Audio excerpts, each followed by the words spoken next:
अब ऐसा कौन उपाय है जो हमेशा खुश रह सको, हमेशा प्रसन्न रह सको, हमेशा मुस्कुरा सको, हमेशा हंस सको, हमेशा आनंद में रह सको? तभी तो आपका जीवन अट्रैक्टिव होगा, इफेक्टिव होगा, इंप्रेसिव होगा। तो ऐसा क्या उपाय है? ऐसा उपाय मैं बता देता हूं। ये उपाय अभी बता दूं कि कल बताऊं? ये भी अभी बता देता हूं।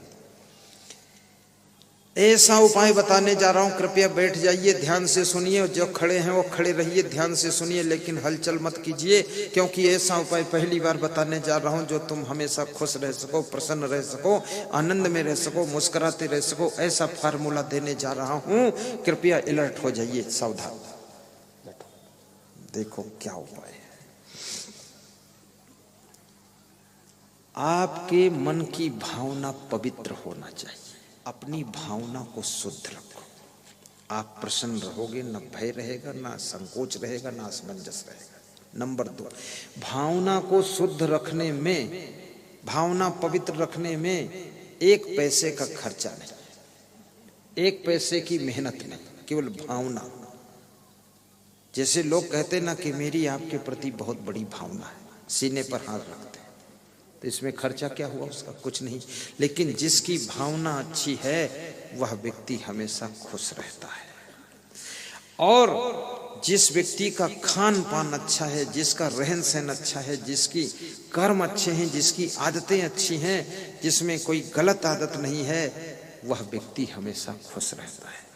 जो बार बार गलतियां करता है, गलत आदतों में फंसता है, बुरे काम करता है, चोरी करता है, बवाल बनाता है, वो आदमी कभी खुश नहीं रह सकता है। एक लड़का टेंशन में बैठा था, छोटा सा बच्चा था, तो मैंने कहा तू क्यों मुंह ऐठ रहा है, तू खुश रहे, तेरे को क्या टेंशन? तो उसके पड़ोस में दूसरा लड़का था, उसने बताया ये किसी के गाड़ी की हवा निकाल कर आया है, इसलिए बैठा है टेंशन। तो मैंने कहा तूने हवा निकाली है? बोले मैंने निकाली है। तो हमने कहा तो फिर टेंशन क्यों? बोले हवा जिसकी निकाली है गाड़ी की वो जान जाएगा तो मुझे मारेगा बहुत, इसलिए टेंशन है।